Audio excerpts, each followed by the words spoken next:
આપણે જે ગરમા ગરમ કેન્યાના મારુના ભજીયા જે ઉતાર્યા છે એ ગરમ ગરમ ઉતરતા ભજીયા તમે વેપારની રીતે પણ લઈ શકો, કારણ કે આખી દુનિયામાં મારુના ભજીયા એકદમ જ વખણાય છે.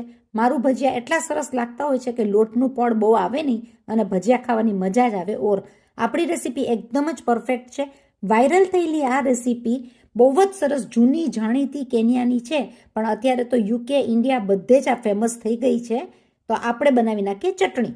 હવે ચટણી બનાવવા માટે મેં લઈ લીધું છે એક ગાજર, અડધી કાકડી, અને એ કાકડીને ગાજરને આપણે ખમણી નાખશું, કાં તો આપણે કાંદાના ગ્રાઇન્ડિંગ મશીનમાં ગ્રાઇન્ડ કરી નાખશું. લઈ લેશું 2 ટમેટાની પેસ્ટ. 2 પેસ્ટ ટમેટાની લીધા બાદ આપણે એની અંદર નાખી દઈશું ચીલી સોસ પડશે. તમારે ટામેટા સોસ નાખવો હોય તો એ પણ નાખાય, પણ આપણે નાખ્યો છે ખાલી ચીલી સોસ. એની અંદર નાખી દઈશું થોડા એવા મરચાના કટકા, એમાં નાખી દઈશું થોડું નિમક.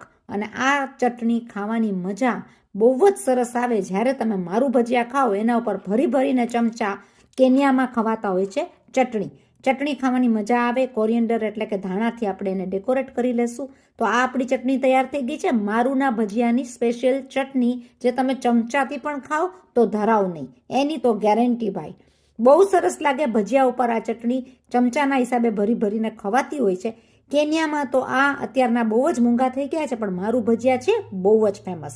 એની સાથે એના ઉપર પડે ખટ્ટું. એને કહેવાય ખટ્ટું એટલે કે ગોળ અને આંબલીનું પાણી જેવું ખટ્ટું, એટલે ગોળ આંબલીનો રસ. એની અંદર જરાક એવું નિમક અને ચટણી એટલે મરચાંની ભૂકી નાખી શકાય. લઈ લેશું એને શણગારવા માટે ભજીયા. ગરમા ગરમ ઉતરતા ભજીયા તમે કોઈને પણ ખવડાવો કે કીટી પાર્ટીમાં, વેપારની રીતે પણ તમે લ્યો તો બહુ જ સરસ રીતના જાય. અને એને ખાઓ આપણે બધું અંદર નાખીને, ચટણી ને ખટ્ટું ને. તો બાનું કેવું શું છે, પિઝા, બર્ગર બધી વસ્તુ એક બાજુ, પણ આ જૂના જમાનાની જે રીત બધી ચાલતી આવી છે ને, એ ખાવાની જે મજા હોય ને એ ઓર જ હોય. એમાં બટેટાવાળા આવી જાય, જૂના ભજીયા આવી જાય. આ ભજીયા ખાવાની મજા ઓર હોય છે. જરૂર કરજો. ટેસ્ટિંગ ચાલુ થઈ ગયું છે. ટેસ્ટિંગમાં બહુ જ સરસ લાગે ગરમ ગરમ ઉતરતા ભજીયા. શેર કરજો, સબસ્ક્રાઈબ કરજો, લાઈક કરજો, ફોરવર્ડ કરજો.